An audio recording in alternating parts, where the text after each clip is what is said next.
actually responds better when it's in a straight segment, because once you start getting angular velocity, it flattens. So we start out into the M1, like just to get the distal end open, and then we drag back to where we want to treat. So I have the microcatheter out into the M1 right now. All right, what's this? This is the 5x20 device. When we open it, this is how it comes. I'll hand it over to you. So there's a yellow clip, just gonna unhook it from the yellow clip and pull from the blue side. That's the shorter end. So Dr. Abzout will put the distal end halfway into the TUI. And again, there will be continuous flush. If you pull that out, it should lock it, but these have been used so much it might be, no, I mean the blue portion, yeah.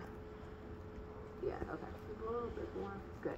So at this point, he's letting the flush bag, like back flush this. We obviously don't have a flush bag. Let's see if this will work this way. Yeah, no, it's leaking. It's not gonna work, that's okay. But typically, the back flush, we'll see like the saline come up from the back end. And when we see a drip come off the back, that's when you let him know, all right, doc, we're ready. And then you can continuously push in the wire at that point. You don't have continuous flush, and this is gonna leak on the way out, but so we'll just keep going anyway. Let's go ahead and floral and get in position first. Don't go floral. I'm recording this stuff. I want to. Where are we at? Very good, Adrian. It's never absorbing So much. obviously that's the end of the microcatheter that we see there, which is what we want to see. We don't want to like cone in or anything. So we're going to be focusing on this guy back here. And again, it's a silicone model, so it looks like the neck of the aneurysm is there, but obviously it's silicone that we're seeing, so the neck is a little bit smaller. But we're going to be building a construct with 2 devices. We're going to start the first one, and then we're going to bring in a second one to bridge that gap. So with coils, obviously I was talking about earlier, like we're putting platinum coils in the dome. But this time we're not going to put anything in it. We're going to reconstruct the parent vessel instead. So we're not going to go into the. There are times where we do go into the aneurysm if it's really large. Sometimes those patients are at a higher risk for a late rupture. So we do put coils in there so that we have access. So if it does have a late rupture, at least there are coils in there to help with the clotting process. Because once we have the pipeline across the neck, you can't get in there, we're jailed out. Okay. So we're going to find the end of that, and who's going to be his assistant? We need a tech and a doctor. Yeah, somebody's just step in. Step on up. Yeah. All right, so you're going to be the doctor, he's going to be the tech? All right. All right, so basically, if you look closely, hold on 1 second. So he's halfway, right? So now that we're going to pretend that it actually was flush and we had to drip out the back, but obviously we don't have that. So once we do see that drip, he's going to push it all the way in. See how it hubbed out here? Yeah.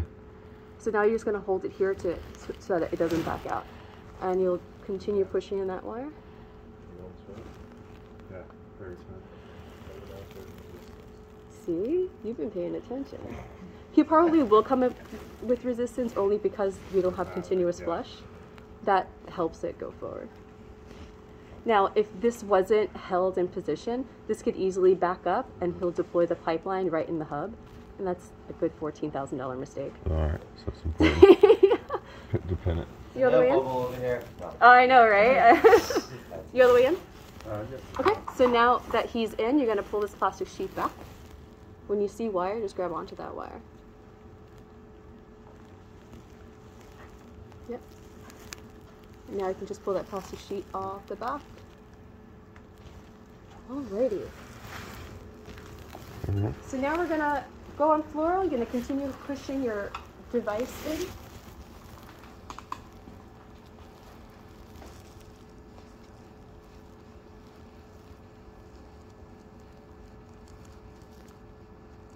Once you get to about here, I'm going to have you stop to review the markings. Okay. There we go. Keep going. Alrighty. One more? No, that's okay. We can sit there. Can we mag up on this? That would be easier to see those markings. Alright. So the radiopaque tip is 15 millimeters long. If we look really closely, there's like a distal bumper marker there. Okay. At that distal bumper, we have 3 millimeter PTFE sleeves. So what that is doing is just holding the distal end of that device together, so when we're pushing it back, it doesn't get buggered up and mashed as we're pushing it through the system. And then this is a device, it's constrained inside the delivery system. Then there's two markings back here. The smaller marking, we call that our point of no return. So he can deploy this entire device up to here. If there's an issue that he doesn't like, he can resheath the entire device, reposition it, and deploy it again. And then that larger marking shows the end of the device. So there is still a little portion of device between those two markings, but the first one is your point of no return. Like after you get there, like you have to commit and just put it through. Okay? So 15 millimeters, I use that as my guideline.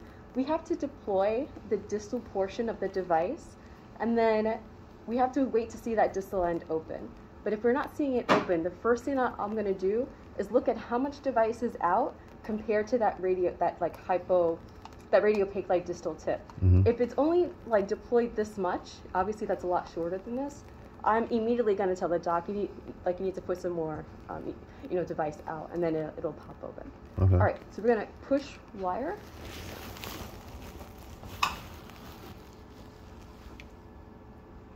So the key with pipeline is slow and easy. Oh, okay. So during procedures, like you might think that Abzoot's going slow, but we actually like it that way because we have more control over what we're doing. I actually get nervous when doctors go too fast. I'm like, what are you doing?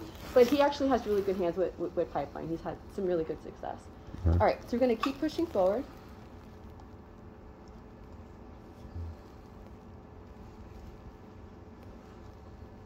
And then once you line up the distal bumper with there, that's when you know your PTFE sleeves.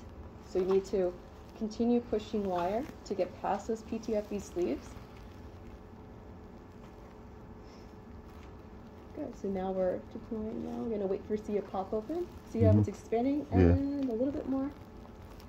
Boop, just popped open. Yeah. So look how much device you have out compared to your radiopaque like distal tip. They're quite, even. So that's what I like to see. All right, so now we're going to drag back to where we want to treat. You might want to reposition so that we could see that. I won't way too far. No, that's fine. All right, so now we're going to, as a system, so wire and microcatheter together as a system, you're going to drag the system back. Okay, so like from here. So somebody has to pin that? You are. You're pulling both. Oh, okay. Yep, So just like that? Yep. All right. Nice and easy.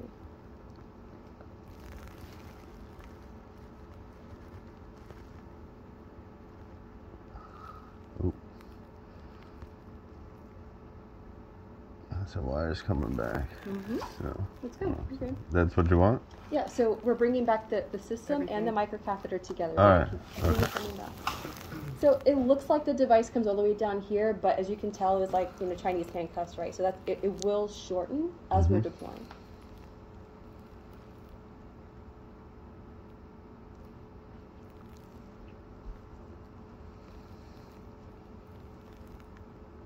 All right, we're gonna stop right there, and we're gonna, to deploy it, it's a little bit different. When we do like regular stents, usually they're pinning the wire and moving the microcatheter back. This is completely opposite. So for this one to deploy, we're just going to push wire forward. By pushing wire, the microcatheter comes back on its own.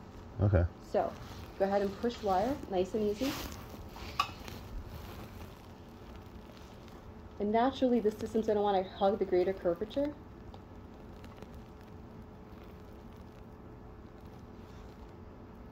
Nice and easy.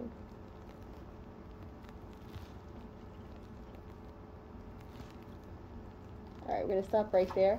If this was like a really acute angle and it's gonna stay flat like that, that's when we would have to reassess, like, all right, do we like it? Do we need to mess with it? I mean, it's a silicone model, so it's gonna be fine. But this is our chance to reassess like what we have going on. So you can just go ahead and deploy it, and then we'll build a construct with the second device. And now you're off. So in real life, what I would have the doc do is take the microcatheter up through the deployed device to recapture this. Now when we do that, because it's a silicone model and there's nothing holding it, it's just like really slippery, this proximal end will push forward. We anticipate that because it's not live, but but go ahead and do it anyway. So we're just gonna be pushing the micro. Yep, you're going to advance your micro over the delivery wire through your deployed pipeline. All right.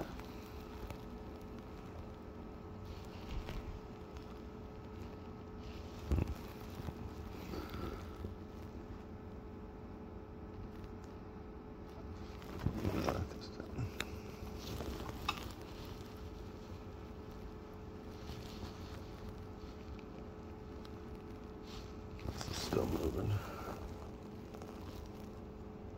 Actually, it's not even in the frame. It's moving out here.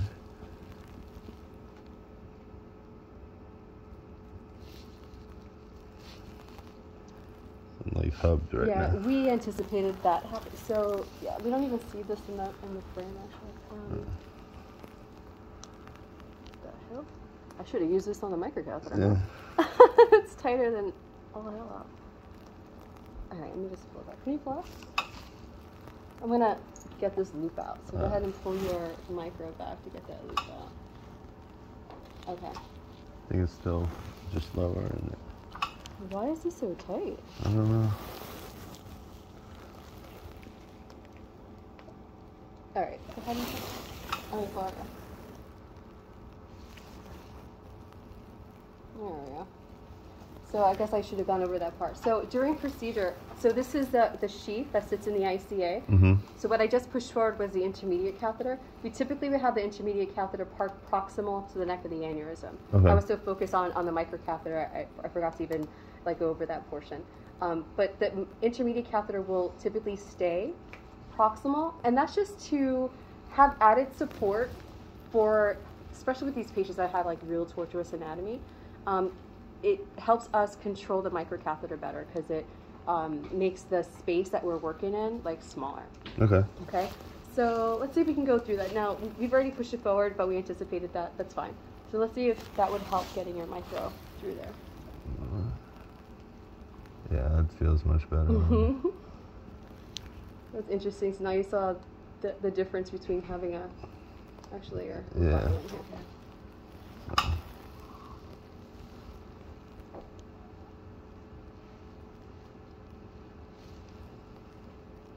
Good. Okay, keep going.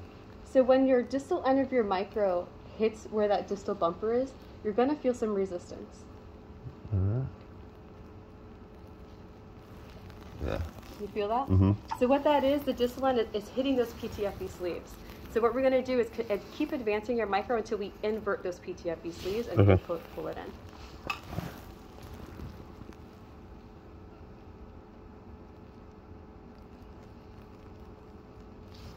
Hold it a little tighter. Yeah.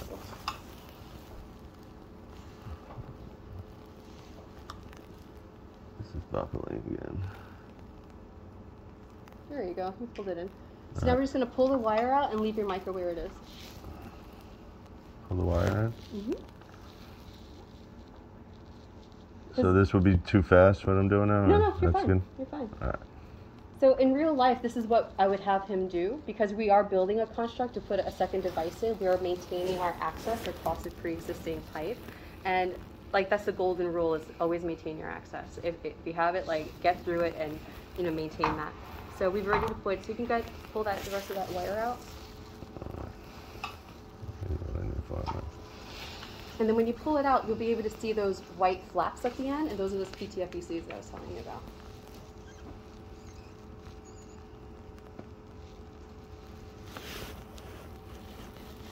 Okay. See him? Yeah. Neat. All right, who's next? We got one more device to play. Yeah, we'll Steve do it. I think Why didn't they All right, realize here's the that? device. Is that no good anymore? Wait. you broke it. Cool. Is it It's Oh, cool oh. This is the wire from the stuff. I can't remember that. It's a demo though. Maybe she can re-put it You back gotta in. go in the middle, and it's like, what end? You're gonna read it. I don't know. 14 $13,000 demo, baby. Yeah, it's got to be reusable, no? Are you recording it? I have been, yes. I think I'm good now.